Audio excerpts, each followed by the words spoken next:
नमस्कार, मैं हूं रंजीत कुमार और अगले 1 घंटे आप और हम मिलकर घुमाएंगे देश का मूड मीटर। तो निकाल लीजिए अपना फोन और ऑन कर लीजिए अपना कैमरा, क्योंकि इस शो में आपके वोट से तय होती है बहस की दिशा। एक ऐसा शो जिसमें आप देश के बड़े मुद्दों पर अपनी राय देश को बता सकते हैं और ठीक उसी वक्त उसी मुद्दे पर देश क्या सोच रहा है ये भी जान सकते हैं। एक ऐसा शो है जिसमें वोटिंग और रिजल्ट दोनों लाइव। आज के मुद्दे पर आऊं उससे पहले यह जान लीजिए कि वोट करना कैसे है। तो बहुत आसान सा तरीका है, फोन निकालिए, कैमरा ऑन कीजिए और स्क्रीन पर जो QR कोड दिखाई दे रहा है उस पर फोकस कीजिए। आपके फोन पर एक लिंक दिखाई देगा।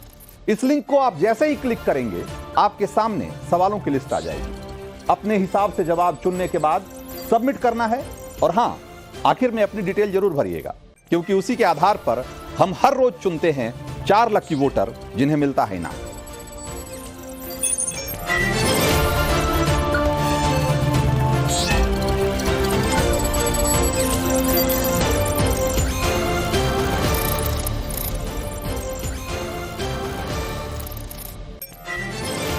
तो QR कोड स्क्रीन पर आ चुका है। आप फटाफट वोटिंग करना शुरू करिए और हम आते हैं आज के मुद्दे पर।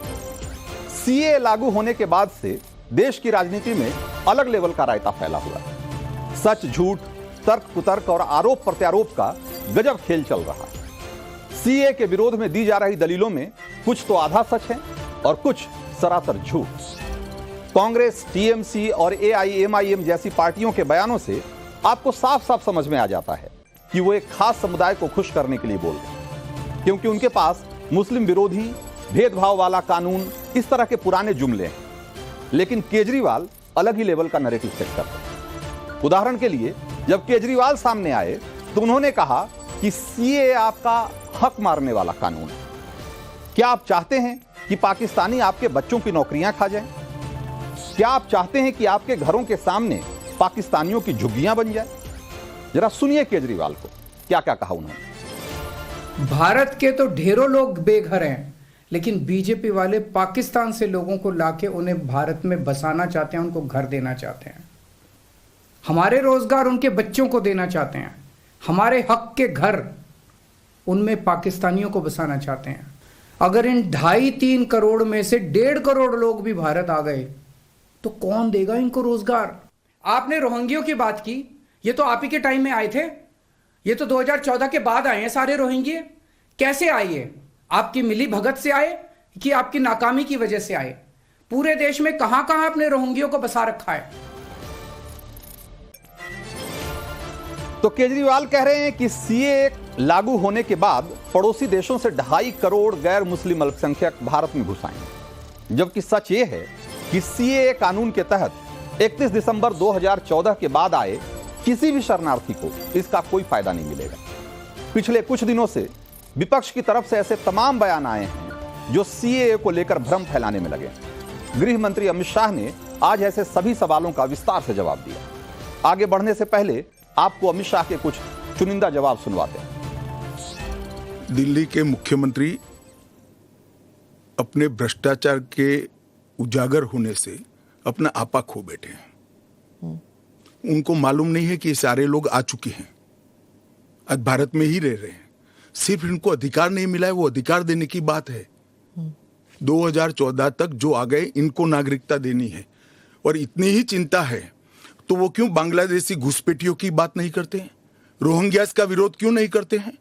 क्योंकि वो वोट बैंक की पॉलिटिक्स कर रहे हैं।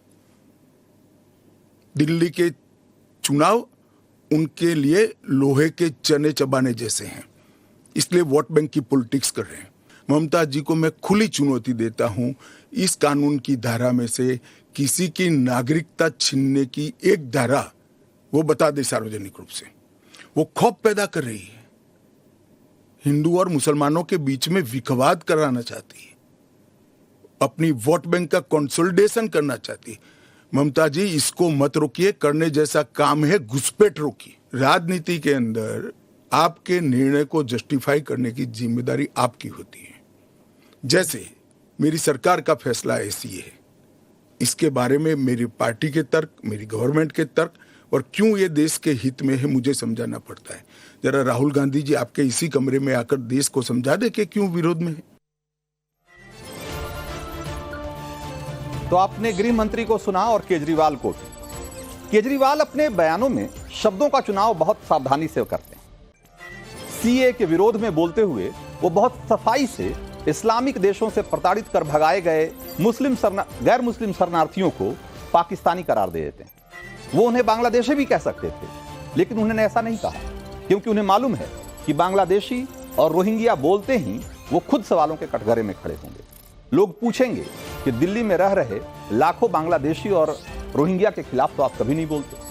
फिर सिर्फ अपने धर्म की वजह से हजारों जुल्म झेल कर गैर मुस्लिम शरणार्थियों को लेकर, जो शरणार्थी हैं उनको लेकर इतनी चिढ़ क्यों है आप? लेकिन वो ऐसा नहीं बोलते, जानबूझकर नहीं बोलते। सवाल और भी उठेंगे जिन पर हम शो के दौरान चर्चा करेंगे, लेकिन उससे पहले आप ये जान लीजिए कि जो सवाल जिन पर आपको आज का मूड मीटर घुमाना है वो सवाल क्या है, और वो सवाल अब आपके सामने स्क्रीन पर है। पहला सवाल है कि केजरीवाल के सीए विरोध की असली वजह क्या है। ऑप्शन ए है Muslim vote bank, option B Modi और बीजेपी का विरोध, और ऑप्शन सी क्योंकि सीए असल में भेदभाव वाला कानून है। सवाल नंबर 2, केजरीवाल गैर मुस्लिम शरणार्थियों के खिलाफ हैं, लेकिन रोहिंग्या और बांग्लादेशियों पर क्या उनका रुख नरम है? ऑप्शन ए, हां ये आरोप सही है, ऑप्शन बी, नहीं आरोप गलत है, और सी, कह नहीं सकते। तीसरा और आखिरी सवाल, क्या गैर मुस्लिम शरणार्थियों के भारत में बसने से देश की सुरक्षा को खतरा बढ़ जाएगा? ऑप्शन ए है नहीं, बेवजह का डर फैलाया जा रहा है, ऑप्शन बी है हां ये देश के लिए खतरा है, और सी, कह नहीं सकते।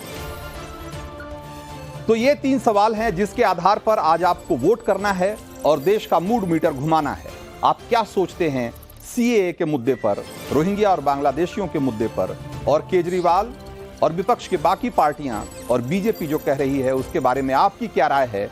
आप सीधे बता सकते हैं, लगातार आप वोट कर सकते हैं। आप देख रहे हैं कि हमारे स्क्रीन पर जो भी आपको क्यूआर कोड दिखाई दे रहा है, इस क्यूआर कोड को आपको स्कैन करना है, और जैसे ही आप स्कैन करेंगे जो लिंक आता है सवाल खुलेगा और आपको वोट करके सबमिट करना है उसे। आप लगातार वोट करते रहिए। हम सीधे चलते हैं अपने गेस्ट के पास और शुरुआत करते हैं आज की बहस। हमारे साथ आज 4 खास मेहमान जुड़े हुए हैं, और हमारे साथ हैं बीजेपी की प्रवक्ता चारू प्रज्ञा, वरिष्ठ पत्रकार अवधेश कुमार, शुभ्रांश राय हैं हमारे साथ, कांग्रेस के नेता हैं, और संजीव कौशिक राजनीतिक विश्लेषक हमारे साथ जुड़ेंगे। आप सब लोगों का बहुत बहुत स्वागत है। संजीव कौशिक, ये सवाल मैं आपसे लेना चाहूंगा कि आखिर जब केजरीवाल सीए की बात करते हैं तो ये सरासर झूठ क्यों बोलते हैं कि हमारे पड़ोसी देशों में 2.5 करोड़ अल्पसंख्यक हैं, अगर उसमें से आधे भी आ गए तो हम उनको कहां बसाएंगे? भाई, जबकि ये सीए कानून कहता है कि 2014 के बाद आने वाले किसी भी व्यक्ति को इसका फायदा नहीं मिलेगा, किसी को इसका लाभ नहीं मिलेगा, फिर ये सरासर झूठ क्यों बोलना? रंजीत जी, हम कोशिश कर रहे हैं कि सरल भाषा में सीए को अपने तरीके से परिभाषित करें। हाँ, सवाल आप ही से शुरू करते हैं और आप ही से इसका समापन भी करेंगे। आप रंजीत जी, आप बताइए कि आपके इस प्रोफेशन से, जहां से आप हैं, जिससे आपकी कमाई होती है, और आपके पैतृक संपत्ति में मेरा कोई अधिकार हो सकता है क्या? नहीं हो सकता। ठीक वैसे ही आपके पिताजी यदि 4 लोगों को आपके पैतृक संपत्ति का अधिकार या बंटवारे करने के लिए 4 लोगों को और आपके घर में रख ले और ये अधिकार उन लोगों को दे दे, आप इसे एक्सेप्ट करेंगे क्या? नहीं करेंगे ना। ये मुल्क हमारा है, इसके जल, जंगल, जमीन, साधन, संसाधन सब पे मेरा हक है, और सबसे पहला मेरा हक है। केवल इस वजह से कि हमें यह संतुष्ट कर दिया जाए कि हम किसी की नागरिकता ले नहीं रहे, किसी को दे रहे हैं। क्यों दे रहे हैं? कहां के लोगों को नागरिकता दे रहे हैं? पाकिस्तानी लोगों को नागरिकता दे रहे हैं, बांग्लादेशी लोगों को नागरिकता दे रहे हैं। मुल्क हमारा है और हिंदुस्तान की नागरिकता आप दे रहे हैं। निश्चित तौर पे सवाल खड़े किए जाएंगे, चूंकि कहीं 2 आदमी हो या 50 हो या 31,000 हो, 41,000। संजीव कौशिक, क्या भारत दुनिया का अकेला ऐसा देश है जहां पर कि लोगों को नागरिकता मिलती है, जहां पर कि आप 2 तरह से नागरिकता मिलती है? आप इतनी सीधी सी बात को इतना घुमाकर क्यों बता रहे हैं? भाई नागरिकता दो तरह से होती है, एक तो जन्म से आपको मिलती है नागरिकता, और दूसरी नागरिकता आप एक्वायर करते हैं, दूसरी नागरिकता आप जाकर ले सकते हैं। भारत के लोग पूरी दुनिया भर में जाकर बस रहे हैं और वहां उसकी नागरिकता वहां की मिलती है उनको। उसी ढंग से भारत भी बहुत सारे लोगों को नागरिकता देता रहा है। क्या कोई पहली बार हो रहा है ऐसा कि दूसरे लोगों को या विदेशी लोगों को या शरणार्थियों को भारत नागरिकता दे रहा है? आप ऐसे बात कर रहे हैं जैसे कि इस देश में पहली बार कोई नागरिकता का कानून बना। सरकार जो बात कह रही है, जो कारण बता रही है, वो ये कारण बता रही है कि इन तीनों देशों से जो प्रताड़ित अल्पसंख्यक लोग हैं जो वहां से यहां आए हैं उनको हम नागरिकता दे रहे हैं, यही बात है। हाँ, बिल्कुल। इसके अलावा तो कोई बात नहीं है। हाँ, तो इतनी बात है, वही तो मैं कह रहा हूं। है कि 2014 के बाद में वहां पे लोग प्रताड़ित नहीं होंगे, इस बात की कोई गारंटी है? या उसके बाद में हमारा हृदय परिवर्तन बंद हो जाएगा, ये दरवाजे बंद हो जाएंगे? ये तो आप ये बात क्यों, तो ये आप बात कहिए ना कि भाई जब तक प्रताड़ना होती रहेगी तब तक आपको नागरिकता उनको देनी चाहिए। तो आप ये सवाल अगर नहीं, एक मिनट संजीव कौशिक, या तो आप इस बात से सहमत हैं कि हां प्रताड़ना हो रही है अगर धर्म के आधार पे तो उनको नागरिकता में तरजीह मिलनी चाहिए, या आप इससे असहमत हैं? अगर आप इससे सहमत हैं तो आप बोलिए कि नहीं 2014 के बाद भी अगर लोग प्रताड़ित हो रहे हैं तो उनको नागरिकता मिलनी चाहिए। तो आप बोलिए ना, आप तो ऐसा नहीं बोल रहे हैं, आप तो ये कह रहे हैं कि अगर सारे लोग आ जाएंगे तो इस देश में हम उनको कहां बसाएंगे, उनको रोजी रोटी का इंतजाम कौन करेगा? रंजीत जी, भविष्य की आशंकाएं इसी से शुरू होती है कि ये दरवाजा बंद नहीं होता है, जो दरवाजे आपने खोल दिए वो लगातार अब खुलते रहेंगे और इस तरह से लोगों का आगमन होता रहेगा।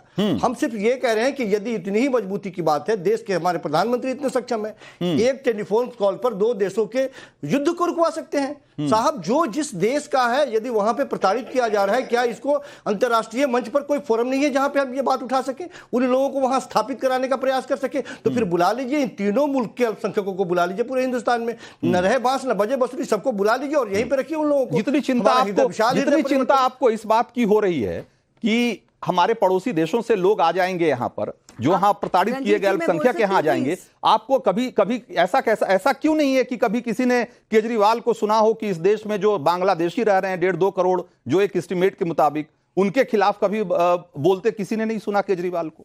कभी नहीं सुना कि रोहिंग्या को लेकर के इसी तरह की चिंता आप जता रहे हो? तो भाई अचानक से आपको इतनी चिंता क्यों होने लग गई यहाँ के लोगों को लेकर? रंजीत जी, पड़ोसी के घर में कभी झगड़ा सुलझाने का मौका मिला है आपको? आप जाते हैं, झगड़ा सुलझाते हैं और कहते हैं कि आप दोनों अपने घर में आराम से रहिए। आप उसे अपने घर में लाके नहीं रखते हैं। अच्छा, आप यही कोशिश करते हैं कि आप शांति से अपने परिवार के साथ। चारू प्रज्ञा आपके आरोपों का जवाब देंगी। चारू प्रज्ञा। हाँ,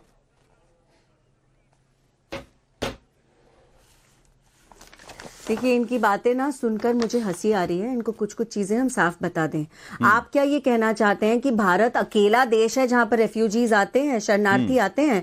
यूरोप में नहीं आते क्या? जब सीरिया में जंग होती है या दुनिया के किसी और कोने में जंग होती है, क्या वहां से लोग छोड़कर दूसरी देशों में जाकर घर नहीं बनाना चाहते, शरण नहीं ढूंढते? तो क्यों भाई, भारत माता तो अपने आप को, वैसे भी हम उनको माता कहते हैं, हम तो वसुदेव कुटुंबकम की बात करते हैं, तो अपने पड़ोसी देशों में जिन लोगों के साथ इस तरीके का व्यवहार हो रहा है, हर वक्त जो लोग पीड़ा में रहते हैं, और इस देश में आए हुए भी उनको 10 साल हो गए हैं, एक कट ऑफ डेट दी गई है। ऐसा नहीं है कि दरवाजे खोल दिए गए हैं जिस तरीके से झूठ अरविंद केजरीवाल फैला रहे हैं।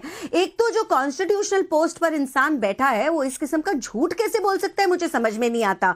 इनमें से किसी ने भी एक्ट नहीं पढ़ी, क्योंकि इस एक्ट की 2-3 बातें हैं जो मैं यहां पर जल्दी जल्दी बताना चाहूंगी। पहली बात, ये केवल एक्ट वो है जो एक कट ऑफ डेट देती है। तो अगर आप 2014 से पहले आ चुके हैं तो सीए आपके ऊपर लागू होता है। आप उसके बाद आते हैं तो एक दूसरा प्रोसेस है, आप उसके तहत अप्लाई करिए, आपको सिटीजनशिप चाहिए तो। दूसरी बात यह है कि एक फास्ट ट्रैक प्रोसेस है। फास्ट ट्रैक प्रोसेस का मतलब यह है कि अगर आप इन देशों के अलावा कहीं से आते हैं, या इन देशों से भी आप एक मुसलमान इंसान है जो देश भारत की नागरिकता चाहते हैं, फास्ट ट्रैक प्रोसेस तो नहीं होगा, लेकिन रेगुलर प्रोसेस तो है। आप भरिए एप्लीकेशन, आप मांगिए नागरिकता। ये नहीं दूसरी बात। ये तीसरी बात एक और हमको भड़काते हैं और ये झूठ कहना चाहते हैं। ये कहते हैं कि ये मुसलमान समाज के खिलाफ है और ये आर्टिकल 14 के खिलाफ है हमारे संविधान का। संविधान में आर्टिकल 14 है, बिल्कुल ठीक बात है, लेकिन इसी संविधान में आर्टिकल 16(4) भी है और 16(4) के तहत ये कहा जाता है कि पॉजिटिव डिस्क्रिमिनेशन अलाउड है। पॉजिटिव डिस्क्रिमिनेशन का मतलब ये है अगर महिलाओं को ज्यादा सहायता चाहिए, बिल्कुल अलाउड है। पॉजिटिव डिस्क्रिमिनेशन का मतलब ये है कि जितने माइनॉरिटी एजुकेशन इंस्टीट्यूट्स हैं उनको ग्रांट मिलता है। आप ये सब तो क्लेम कर लेते हैं, लेकिन उस समय पे आप ये भूल जाते हैं कि आपको अपने देश में रहते हुए भी सब कुछ ठीक बात है, ठीक है, ठीक है चारू प्रज्ञा, हाँ ठीक है, आपने इस कानून के बारे में जो हाँ जो लोगों को भ्रम होगा उस पर आपने अपनी बात कह दी, लेकिन मैं चाहता हूं कि हमारी चर्चा के साथ साथ लोगों की राय भी इसमें शामिल होते रहे तो और मजा आएगा। और इसी सवाल पे एक मिनट चारू प्रज्ञा, मैं फिर से आऊंगा आपके पास, लेकिन मैं चाहता हूं कि लोग क्या कह रहे हैं इस सवाल के जवाब में, जरा एक बार देखना चाहिए हमें। और कम 10,000 से ज्यादा लोगों ने, करीब 10,500 लोगों ने अब तक वोट किया है और उनके हिसाब से जरा पहले सवाल का जवाब क्या है, पहले सवाल पर उनकी राय क्या है। केजरीवाल सीए के विरोध क्यों कर रहे हैं, इसकी असली वजह क्या है, इसके जवाब में क्या कह रहे हैं लोग। 81% लोग कह रहे हैं कि मुस्लिम वोट बैंक के लिए, करीब 82% लोग मानते हैं कि सिर्फ मुस्लिम वोट बैंक के लिए ऐसा केजरीवाल कह रहे हैं। मोदी और बीजेपी विरोध में ऐसा कह रहे हैं, ऐसा करीब 17% लोग मानते हैं। और सीए एक भेदभाव वाला कानून है, इस वजह से केजरीवाल इसका विरोध कर रहे हैं, ऐसा मानने वालों की संख्या सिर्फ 1.4% है। आप इसी से अंदाजा लगाइए कि लोग क्या सोच रहे हैं इस मुद्दे पे। और केजरीवाल भले ही अपनी तरफ से जो दलील दें, लेकिन लोग उसे कैसे ले रहे हैं, लोग उसके बारे में क्या सोच रहे हैं, ये उसकी एक वानगी भर है। करीब 11,000 लोगों ने वोट किया है। जरा शुभ्रांश राय के पास चलूंगा मैं। शुभ्रांश राय, आपके नेता भी कह रहे हैं कि अगर हमारी सरकार बनी तो हम इसको खारिज कर देंगे। शशि थरूर ने कहा अगर, क्योंकि यह भेदभाव वाला कानून है, अगर हमारी सरकार आई तो हम इसको रद्द कर देंगे, निरस्त कर देंगे। भाई अगर आपका वाकई आपकी पार्टी का कोई स्टैंड है इसको लेकर, तो यह बात राहुल गांधी को भी कहना चाहिए। राहुल गांधी तो तमाम मुद्दों पे बात करते रहते हैं, लेकिन उनको इसके बारे में बोलने का समय ही नहीं मिल रहा। भाई देश में बड़ा मुद्दा है, इतनी चर्चा हो रही है, राहुल गांधी क्यों नहीं बोलते इसमें? रंजीत जी, असाइलम कोई पहली बार नहीं हो रहा है। ठीक है, इससे पहले भी दुनिया के तमाम देश किसी भी देश से आए हुए नागरिकों को, प्रताड़ित नागरिकों को असाइलम देते रहते हैं। ये तो वही, अभी आपने कहा बहुत बड़ा मुद्दा, ये तो वही बात है कि अभी हमारे यहाँ G20 हुआ था। G20 हर साल अलग अलग देशों में होता है, लेकिन भारतीय जनता पार्टी के प्रवक्ता और उनसे जुड़े हुए कुछ संबंधित लोगों को लगता था कि G20 पहली बार हो रहा है। तो वही हाल है, असाइलम पूरी दुनिया में चलता रहता है। हाँ, ये तो फिर आप इसको रद्द करने और इसको निरस्त करने पे को लेकर इतने क्यों आतुर हैं? अरे मान्यवर, हाँ, ये इतनी बड़ी चीज नहीं है जिसका इतना बड़ा हवा फैलाया गया है। एक नागरिकता देने का अधिकार भारत सरकार के पास है। वो लोग 31 दिसंबर 2014 से पहले आए हैं। उसके बाद अगर कुछ दौलतमंद लोगों को भी नागरिकता दिया गया। मैं आपको छोटा सा नाम मुझे याद आ रहा है, एक बहुत फेमस सिंगर होते थे, अभी है अदनान सामी। वो पाकिस्तान के नागरिक थे, उनको भारत का नागरिक बनाया गया। कितना खूबसूरत था, अच्छा गाना गाते थे, यही काम करते थे, नागरिक बना दिया गया। किसी को कोई लेना देना नहीं है। जब आप नागरिकता देने की बात करते हैं, और वो भी तब जब शरणार्थी के रूप में आए हुए लोग हैं, तो शरणार्थी तो कोई भी आप दे दीजिए, भारत सरकार का हो, चाहे 10 लोग हो, 50 लोग हो, 100 लोग हो, 500 लोग हो, 50,000 हो, 150 करोड़ वैसे ही हमारी आबादी हो गई है। 10-20-50,000 और जुड़ जाए, भारत के नागरिक बन जाए। इंपॉर्टेंट वो नहीं, इंपॉर्टेंट ये है जो इसका मेन मुद्दा है। अमित शाह जी का एक, तो उसी आधार पे बांग्लादेशी और रोहिंग्या को भी नागरिकता मिल जानी चाहिए क्या? शुभ्रांश राय, रंजीत जी, फ्लो को मत तोड़िए, सुन लीजिए। मैं वही तो कह रहा हूं कि आप कह रहे हैं कि जो आ रहे हैं सबको नागरिकता दे दीजिए, तो भाई उसी आधार पे 1.5-2 करोड़ बांग्लादेशी हैं, कुछ रोहिंग्या हैं, कई लाख, उनको दे देना चाहिए। मान्यवर, आपने अभी कहा कि आप इकलौते देश नहीं हो जो लोगों को नागरिकता देते हो शरणार्थी। हाँ ठीक तो है, वही तो मैं कह रहा हूँ। हाँ, पूरी दुनिया देती है।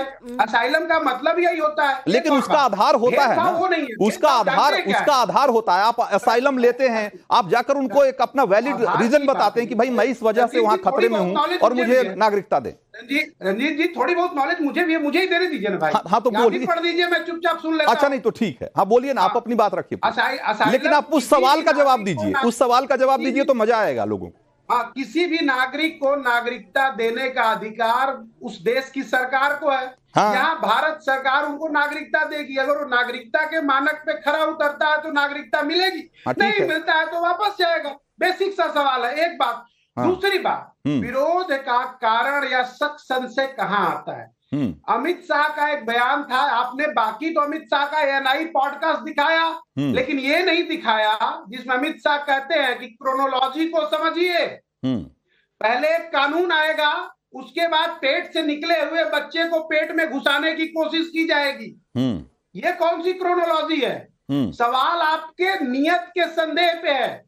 आपकी पिछले पौने 10 सालों से सरकार है, एक दौलतमंद नहीं, लेकिन शुभ्रांश राय अभी अमित शाह ने तो खुद ही कहा कि भाई एनआरसी का तो सवाल ही नहीं है, अभी तो सीए की बात हो रही है। तो भाई सिर्फ आप मंशा पे, नियत के आधार पे आप फैसले करेंगे क्या? नियत को कोई जानता है क्या? नियत का कोई पैमाना है क्या? भाई एक राजनीतिक फैसला है, उसका राजनीतिक जवाब होना चाहिए। एक मिनट, राजनीति में मंशा बहुत जरूरी चीज है। दूसरी अमित शाह का बयान है ये कि पहले सीए आएगा उसके बाद एनआरसी आएगा, नंबर 1। नंबर 2, सवाल ये पैदा होता है कि भारत सरकार को दिक्कत कहां थी जब आप अदनान सामी को भारत का नागरिक बना सकते थे? तो उन हिंदुओं ने आपका, सिखों ने, पारसियों ने आपका क्या बिगाड़ा था कि उनको आपने संजय गांधी के टीले पे पिछले 10 सालों से बिठा रखा है? इसका मतलब भारतीय जनता पार्टी ऐसे ही लोगों को तो तरजीह देने की बात कही जा रही है शुभ्रांश राय, कि पहले नेचुरलाइजेशन की प्रक्रिया 11 साल चलती थी, अब कहा गया कि भाई नहीं, थोड़ी तरजीह देंगे इनको, हम 5 साल में कंसीडर करेंगे। भाई आपको तो इतनी तकलीफ क्यों हो रही है? आपको शशि थरूर को ऐसा क्यों लगता है कि ये कानून रद्द कर देने लायक है, ये कानून कचरे के डब्बे में फेंक देने लायक है? शशि थरूर को ऐसा क्यों लगता है? बताएंगे ना आप? नहीं, आप उस सवाल का जवाब नहीं दे रहे। इस सवाल का जवाब नहीं दे रहे आप शुभ्रांश राय, आप इस सवाल का जवाब नहीं दे रहे। अवधेश जी, ये विपक्ष के तमाम लोग, जो सारी पार्टियों के लोग कह रहे हैं, कोई कह रहा है कि हमारी सरकार बनेगी तो हम इसे निरस्त कर देंगे, कोई कह रहा है कि अगर ये कानून लागू हो गया तो अब इस देश के लोगों का सारा हक मारा गया। तो इस तरह की बातें क्या हो रही है? सिर्फ ये एक वर्ग को खुश करने के लिए हो रहा है, या चुनाव है इसलिए इसका फायदा उठाने के लिए की तैयारी में है सर? नहीं, ये दोनों बातें पर मैं करूंगा, लेकिन ये जो रिएक्शन अभी आ रहे हैं, ये देखिए आम भारतीय का एकदम दिल दहलाने वाला है कि हमारे देश की राजनीति को हुआ क्या है। शुभ्रांश राय कह रहे ये नागरिकता देने का केवल विषय नहीं है, ये विषय यह है कि एक देश को मजहब के आधार पर बांटा गया, उसके लिए दंगे हुए, डायरेक्ट एक्शन डे में गैर मुस्लिमों को काटा गया, बंगाल से लेकर पंजाब तक। अगर कुछ लोग उस विभीषिका में इस देश में नहीं आ पाए, उनके साथ वायदा किया गया। मोहम्मद अली जिन्ना ने संविधान सभा में वहां कहा कि आज से जो भी हुआ इस्लाम के नाम पर बटा है, लेकिन मस्जिद मंदिर सब रहेंगे, गुरुद्वारे रहेंगे, जिसको जाना जहां जाना है जा सकते हैं, सभी धर्म अपने अनुसार पालन करके जी सकते हैं। अगर वो स्थिति नहीं बनी है तो विभाजन के लिए जिम्मेवार जो लोग थे, क्या उनका परिणाम उनको भुगतने के लिए छोड़ दिया जाए? पहला प्रश्न तो यह है। दूसरी बात, इसलिए नागरिकता का केवल प्रश्न नहीं है कि कहीं कोई आ जाए। हमारे देश में 1955 का नागरिकता कानून है, उसका जो भी पालन करेगा उसको मिलेगा। दूसरी बात कि उससे जब लोग भाग करके आते हैं तो वीजा पासपोर्ट लेके नहीं आते हैं, चिपते हुए, मार खाते हुए आते हैं। और हमारे देश में बिना वीजा पासपोर्ट के आने वाले के लिए नागरिकता देने का प्रावधान नहीं है। 2 कानून है 1946, 1920 का, कि उनको डिपोर्ट कर दिया जाएगा या जेल में डाल दिया जाएगा। तो इसलिए अलग से कानून बना पड़ा। तीसरी बात यह है कि उस समय एक भूल हुई भारत सरकार से कि नागरिकता देने के लिए 19 जुलाई 1948 का डेट तय कर दिया गया। उस समय महात्मा गांधी जी की दुखद हत्या हो चुकी थी। नहीं तो महात्मा गांधी जी का मैं डेट कोट कर रहा हूं, जरा ये लोग जो कह रहे हैं ना, मैं इसमें डेट कोट करके बता रहा हूं कि क्या महात्मा गांधी जी ने बहुत साफ साफ कहा है कि अगर वहां सिख और हिंदू नहीं रहना चाहते हैं तो वहां से इनको लाया जाए। 26 सितंबर 1947 महात्मा गांधी, भारत का दायित्व है कि उन्हें यहां केवल रहने ही नहीं दे, उनके लिए रोजगार सहित अन्य व्यवस्थाएं करें। बिल्कुल। अच्छा, तो ये आप ये कहना चाह रहे हैं कि बेसिकली पड़ोसी देशों में जो लोग धर्म के आधार पर प्रताड़ित किए जा रहे हैं, उनकी प्रताड़ना को, उसको स्वीकार कर, उसको एक तरीके से माने। में सुनिए, भारत का ये दायित्व है, भारत ने ये वायदा किया हुआ किया। है। हाँ, अंबेडकर जी ने साफ उस समय कहा, नेहरू जी अंबेडकर का पत्र है, अंबेडकर जी ने कहा कि वहां जिस ढंग से अत्याचार हो गए हैं, मुसलमान बनाए जा रहे हैं, वहां से आने से लोगों को रोका जा रहा है, आप लाने की व्यवस्था करें। नेहरू जी ने कहा कि मैं पूरी कोशिश कर रहा हूं वहां से लोगों को लाने का, लेकिन वो लाया नहीं गया, क्योंकि अक्टूबर 1950 में लियाकत के साथ एक समझौता हुआ। लियाकत खान ने वायदा किया था कि हमारे यहां अल्पसंख्यकों को पूरी सुरक्षा दी जाएगी। हमारे यहां भी पूरा वायदा हुआ। 9.7% मुसलमान आज 15% के आसपास है, वहां 15% के आसपास 2% के नीचे हैं। बांग्लादेश में 22% का जो है, तो वहां वायदा नहीं हुआ है। तो बिल्कुल, क्या कर पूरी सकते हैं? पूरी दुनिया जानती है अवधेश जी इस बात को कि भाई पाकिस्तान और बाकी जो इस्लामिक देश है वहां किस तरह की प्रताड़ना हो रही है। जो वहां गैर मुस्लिम लोग वहां बच गए या रह गए विभाजन के बाद, वहां किस तरीके से जोर ज्यादती और जुल्म के शिकार रहे हैं वो, किस तरीके की किन परिस्थितियों में उनको भागकर हिंदुस्तान में या दूसरे देशों में शरण लेनी पड़ती है, ये किसी से छिपी हुई नहीं है। अभी मैं देख रहा था कि अमेरिका की एक रिपोर्ट कहती है, जो रिलीजियस फ्रीडम रिपोर्ट है, वो कहती है कि दुनिया में अगर धर्म के आधार पर सबसे ज्यादा प्रताड़ना कहीं होती है तो पाकिस्तान में होती है। ये बात दुनिया से भी छिपी हुई नहीं है, लेकिन बावजूद इसके हमारे देश में हमारी कुछ राजनीतिक पार्टियां हैं, उनको लगता है कि इस पर आंख मूंद कर बैठे रहना चाहिए। अगर इसके बिना पे अगर किसी को नागरिकता में थोड़ी तरजीह, थोड़ी छूट दी जा रही है तो ये गैर वाजिब है, ये भेदभाव वाला है। ये बहुत ही हैरान करने वाली बात है। मैं इससे जुड़े हुए दूसरे सवालों की तरफ आऊंगा, लेकिन उससे पहले 15,000 लोगों ने वोट कर दिया है। और अब जरा एक बार दूसरे सवाल का रुझान देख लेने का वक्त है कि केजरीवाल गैर मुस्लिम शरणार्थियों के खिलाफ तो बोलते हैं, लेकिन रोहिंग्या बांग्लादेशियों पर क्या उनका रुख नरम है? इस सवाल के जवाब में क्या कह रहे हैं लोग, जरा देखिए। करीब 90% लोग कह रहे हैं कि हां ये आरोप बिल्कुल सही है। करीब 7.5% लोग कहते हैं कि नहीं ये आरोप गलत है। आप सोचिए कि करीब कितने लोग हैं जो ये मानते हैं कि ये आरोप सही है। ऐसा मानने वालों की संख्या किस कदर ज्यादा है, जरा आप देखिए। करीब 90% लोग ऐसा मानते हैं कि ये केजरीवाल वाकई रोहिंग्या और बांग्लादेशियों को लेकर के नरम है, जबकि वो जो गैर मुस्लिम शरणार्थी हैं उनको उनके खिलाफ बोलते हैं। अब इस तरह के जब जवाब आ रहे हैं, संजीव कौशिक, ये इस तरह के रुझान हैं। आप और दिल्ली वाले लोगों की भी जरा राय एक बार दिखाइए, इसमें जरा स्क्रीन पर डालिएगा कि दिल्ली वाले लोग क्या कह रहे हैं, तो संजीव कौशिक को यहाँ के लोगों का जनमानस भी समझने में आसानी होगी। दिल्ली के लोग भी करीब करीब उसी ट्रेंड पे हैं। 92 बल्कि और ज्यादा 92.5% लोग कहते हैं कि हाँ ये आरोप सही है कि केजरीवाल रोहिंग्या और बांग्लादेशियों के प्रति नरम रुख अपनाते हैं। क्या कहेंगे संजीव कौशिक? ये तो 92% आप दिखा रहे हैं, हमें तो लग रहा था कि 100% दिखाना चाहिए था, और 100% लोग ऐसे ही बोल रहे होंगे। पता नहीं दिल्ली वाले लाइव वोटिंग है रखते हैं तो केजरीवाल जी को कौन लाइव वोटिंग है वोट?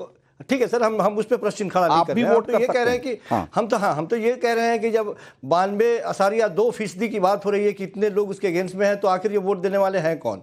केजरीवाल को मुख्यमंत्री बनाने वाले हैं कौन, जो उनके विचारों से इतना असहमति रखते हैं? तो ये अपना ठीक है, ये कोई जरूरी नहीं है कि ये एक सवाल पे असहमति रखने वाले लोग, किसी खास सवाल पे असहमति रखने वाले लोग उनको वोट भी नहीं देंगे। मैं उसी पे वो एक अलग आ रहा हूँ, वोट देना अलग।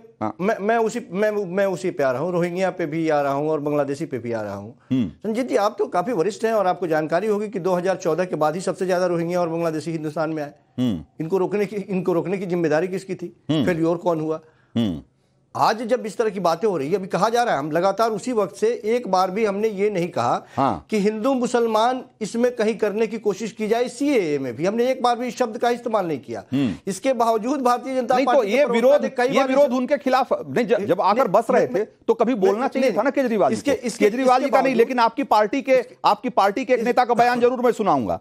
अमानतुल्लाह खान कहते हैं कि रोहिंग्या शरणार्थी हैं और शरणार्थी को बसाने की जिम्मेदारी केंद्र सरकार की है। सुनिए, ये आपके पार्टी के नेता कहते हैं केंद्र सरकार इनको जगह दे, कहीं बसाए। झुग्गियों में जिस हालात में रह रहे हैं गर्मी में, ये इंसानियत का तकाजा नहीं है। आप उसको नहीं हटा सकते हैं, और अगर हटाएंगे तो कोई ना कोई तो जगह देंगे। इतनी हमदर्दी हमने रोहिंग्या से और उनसे और जो वहां से मार कर प्रताड़ित करके भगाए गए जो गैर मुस्लिम शरणार्थी हैं, उनसे इतनी चिढ़। उनको लग रहा है, आप कह रहे हैं, केजरीवाल कह रहे हैं कि आपके घर के सामने वो झुग्गी बना लेंगे, क्या आप ये बर्दाश्त कर पाएंगे?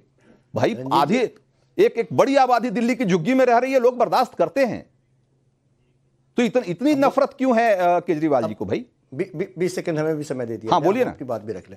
हम सिर्फ ये कह रहे थे कि हमने एक बार भी हिंदू मुसलमान नहीं किया। कल ही केजरीवाल जी ने कहा था कि इस पे अब राजनीति शुरू होगी, और राजनीति का वो नमूना आज ही देखने को मिला कि वो सारे शरणार्थी केजरीवाल जी के दरवाजे पे पहुंच गए, चुने हुए देश के प्रदेश के मुख्यमंत्री के दरवाजे पर जाकर के। हाँ। और अलोकतांत्रिक तरीके से वो अपना प्रदर्शन करना शुरू कर दिए। वो सारे पाकिस्तानी और बांग्लादेशी हैं। सबसे बड़ी बात ये, वो हमारे ही मुल्क में आके हमारे ही चुने हुए प्रतिनिधि को आईना दिखा रहे हैं, उनके सामने खड़े होकर बात कर रहे हैं। तो राजनीति तो शुरू हो ही गई, जिस राजनीति की बात की जा रही थी। और उनको प्रश्रय देने वाले, उनको छूट देने वाले, उनके पक्ष में खड़े होने वाले कौन लोग हैं, वो भी सीधा खुलेआम दिखाई दे रहा है। तो इस बहाने जो 2019 की बात है, दिसंबर 19 की बात है ना, दिसंबर 19 के बाद में 4 सालों के बाद में यदि आज जो शरणार्थी होते हैं उनके मानवाधिकार नहीं खत्म हो जाते हैं संजीव कौशिक, जो शरणार्थी होते हैं उनके पास भी वही मानवीय अधिकार होते हैं जो बाकी लोगों के पास होते हैं। जैसे अमानतुल्लाह खान को लग रहा था कि भाई ये गर्मी में झुग्गियों में रह रहे हैं रोहिंग्या, तो इनको बेहतर सुविधा मुहैया करानी चाहिए। ये बात केजरीवाल जी को या आपकी पार्टी के दूसरे नेताओं को लगना चाहिए था उन शरणार्थियों के बारे में भी। वैसा तो नहीं लग रहा। इस बात से तो इनकार आप भी नहीं कर रहे होंगे कि राजनीतिक में टाइमिंग बहुत मायने रखता है। और कमाल की टाइमिंग ये देख लीजिए कि किस टाइमिंग में इसको लाया गया और किस तरह की बातें हो रही है। शुभ्रांश राय भी कुछ इस पर जोड़ना चाह रहे हैं। शुभ्रांश राय, हाँ बताइए। आपने बड़ा सुंदर शब्द यूज किया, कहा मानवाधिकार सबका रहता है। हाँ। बिल्कुल सही है, मानवाधिकार सही रहता है। लेकिन मेरा एक सवाल है, मेरे मन में जिज्ञासा आ गई कि हम सब लोग दिल्ली में रहते हैं, ये रोहिंग्या वाले बांग्लादेश और बर्मा से दिल्ली सीधे पहुंचे कैसे? इन्होंने कौन सी जहाज ली थी? बॉर्डर के सुरक्षा की जिम्मेदारी तो अमित शाह और नरेंद्र मोदी की थी। और ये वाजिब सवाल है, ये वाजिब सवाल है जिसका जवाब चारू प्रज्ञा को देना चाहिए। क्या एक मिनट रंजीत बाबू, एक मिनट, तो क्या बॉर्डर की जब सुरक्षा की जिम्मेदारी नरेंद्र मोदी और अमित शाह की थी, उन्होंने वहां अपनी जिम्मेदारी ठीक से नहीं निभाया? पहला सवाल ये। और दूसरा सवाल ये, क्या नरेंद्र मोदी और अमित शाह चाहते थे कि रोहिंग्या जो है वो बांग्लादेश और बर्मा से सीधे आए और पूरा हिंदुस्तान पार करते हुए राजधानी? ऐसा नहीं है कि सिर्फ दिल्ली में ही है, लेकिन मैं चाहता हूं कि मैं भी इसका जवाब दे सकता हूं, लेकिन चारू प्रज्ञा को जवाब देना चाहिए इसका कि हाँ दिल्ली तक कैसे आ गए। वैसे तो हिंदुस्तान में हर जगह है बांग्लादेशी और रोहिंग्या, सिर्फ दिल्ली में नहीं है। लेकिन ये बात वाकई झारखंड था, बिहार था, उत्तर प्रदेश था, सब पार कर चारू प्रज्ञा जरा शुभ्रांश राय के इस आरोप का जवाब दीजिए, आपको देना चाहिए। हाँ चारू प्रज्ञा जी। देखिए, इन सब की सारी बातें सुन के मेरे मन में एक प्रश्न आ रहा है और शायद ये लोग मुझे इसका जवाब दे पाए। एक तरफ ये कहते हैं कि धार्मिक आधार पर भेदभाव नहीं होना चाहिए, इसीलिए सीएए हमको पसंद नहीं है। उसी समय पर यही लोग कहते हैं कि धार्मिक आधार पर भेदभाव की तो बात आप अलग छोड़िए, सब धर्म एक समान नहीं हो सकते, हो ही नहीं सकते, इसलिए हम यूसीसी के खिलाफ हैं। तो भैया पहले तो ये निर्णय ले लीजिए कि सब धर्म एक समान है या नहीं है, और अगर एक समान है तो बोलिए यूसीसी अच्छी बात है, और अगर एक समान नहीं है तो फिर बोलिए सीए अच्छी बात है। इतना कन्वीनियंट स्टैंड, इतना कंफ्यूज स्टैंड आप लेते हैं। बेसिकली आपका जो स्टैंड है ना वो एंटी मोदी स्टैंड है। आपके स्टैंड में कोई लॉजिक नहीं है, कोई तथ्य नहीं है, आपको केवल मोदी जी के लिए हुए हर निर्णय को अपोज करना है, ये आपकी हकीकत है। अच्छा, एक समझ आप में शायद अभी लैकिंग मुझे लग रही है। घुसपैठियों में और शरणार्थियों में बहुत फर्क होता है और आप उन दोनों को एक नजरिए से नहीं देख सकते। लेकिन आप तो उस पार्टी से आते हैं जहां पर घुसपैठियों को तो ईडब्ल्यूएस के घर बांटे जाते हैं और जो सच में शरणार्थी हैं उनके लिए आप गाली गलौच निकालते हैं। तो ये अपनी सोच को आपको सुधारना पड़ेगा, इस सोच के साथ आप आगे नहीं बढ़ सकते। और अमित शाह जी ने पहले ही कह दिया था 2024 के चुनाव के पहले सीएए लागू हो जाएगा। तो जब वो कोई बात बोलते हैं आप सीरियसली ले लिया करिए, क्योंकि जो वो बोलते हैं वो करते हैं। और जो बार बार एक डायलॉग आप मार रहे हैं, क्रोनोलॉजी समझिए, क्रोनोलॉजी वाली बात उन्होंने पेगासस स्पाईवेयर के बारे में कही थी, सीए के बारे में कभी भी नहीं कही थी, कभी भी नहीं कही थी। या तो आप प्रूव करिए, मुझे उनका लाइन पढ़वाइए, दिखवाइए, तब मैं आपकी बात मानूंगी। और सबसे आखिरी बात, यहां पर हल्ला मचाने वाले आप, यहां पर प्रोटेस्ट करवाने वाले आप, प्रोटेस्ट करने वालों का साथ देने वाले आप, और आप आके ये कहते हैं कि बीजेपी ने ये लाया ही इसलिए बहुत सारे देशों में शरणार्थी जाते हैं, नेचुरलाइज हो जाते हैं, उनको सिटीजनशिप मिल जाती है। ये हल्ला क्यों मचा रहे? भाई हल्ला तो आप मचा रहे हैं। हमने in the regular course of work एक काम किया। हर चीज का हल्ला मचाने का आपने हक उठा रखा है। और मैं फिर से कहूंगी, आप कह रहे चुने हुए मुख्यमंत्री के घर के बाहर कोई किस इस तरीके की बातें कैसे कर सकता है? तो चुने हुए मुख्यमंत्री अपने खुद के देश के कानून को पढ़े बिना उस कानून के खिलाफ झूठ बातें, भ्रम फैलाने का काम कैसे कर सकता है? और इन सारे मुख्यमंत्रियों के लिए मेरे पास एक मैसेज है, वो चाहे साउथ इंडिया के कुछ मुख्यमंत्री हो या पश्चिम बंगाल के कुछ मुख्यमंत्री हो, आप जब शपथ लेते हैं ना मुख्यमंत्री बनने की, आप देश के संविधान की शपथ लेते हैं। आप किसी स्टेट के संविधान की शपथ नहीं लेते, आप भारत के नागरिक हैं। तो आप आराम से ऐसे बोल देते मेरे प्रदेश में तो लागू नहीं होगा सीए। कौन सा है भाई आपका प्रदेश? भारत में ही तो आता है। एक ही देश है, आपका भी, हमारा भी, हम सबका। और नागरिकता, बिल्कुल, और नागरिकता देने नहीं देने का फैसला, नहीं देने का फैसला सिर्फ केंद्र सरकार कर सकती है। बिल्कुल सही कहा आपने। सो अब एक वक्त है, हम आएंगे शुभ्रांश राय आपके पास, अभी आते हैं। लेकिन जरा देखिए, जो लोग वोट कर रहे हैं, तीसरे सवाल के जवाब में क्या रुझान दिख रहा है? क्या गैर मुस्लिम शरणार्थियों के भारत में बसने से देश की सुरक्षा को खतरा बढ़ जाएगा, जैसा कि केजरीवाल कह रहे हैं? क्या कह रहे हैं लोग? 88% लोग मानते हैं कि बेवजह का डर फैलाया जा रहा है, ऐसा कुछ नहीं होगा। ऐसा मानने वाले लोग कि हां, ऐसा होने से, यानी कि गैर मुस्लिम शरणार्थियों के भारत में बसने से देश की सुरक्षा को खतरा पैदा हो सकता है, ऐसा मानने वाले लोगों की संख्या 10% है। यानी कि जो लोग मानते हैं कि खतरा है, उससे कहीं ज्यादा, करीब उससे 8-9 गुना ज्यादा लोग मानते हैं कि गैर मुस्लिम शरणार्थी जो पड़ोसी देशों से आ रहे हैं, वो भारत की सुरक्षा के लिए किसी तरह का खतरा नहीं है। तो ये है आम लोगों की राय। बड़ी संख्या में लोग वोट कर रहे हैं। मैं आपसे आग्रह करूंगा अपने दर्शकों से कि लगातार आप इस पर वोट करते रहिए, वोट मीटर, मूड मीटर देश का घुमाते रहिए, और हम इस बहस को आगे बढ़ाते हैं। एक बार फिर से रुख करेंगे अवधेश कुमार का। अवधेश जी, जो आप बात कह रहे थे अभी, उसी सिलसिले में कि भाई ये तो सबको पता है कि ये जो चीजें कही जा रही है, जो बयानबाजी हो रही है, उसके पीछे एक बड़ी वजह यह है कि अभी देश में कुछ दिनों में चुनाव हैं, और चुनाव में सबको एक मैसेज देना है, अपनी कंस्टिट्यूएंसी को, अपने वोटर को एक मैसेज देना है, और सबको पता है कि उसका वोटर कौन है, इसलिए उसके हिसाब से बयानबाजी हो रही है।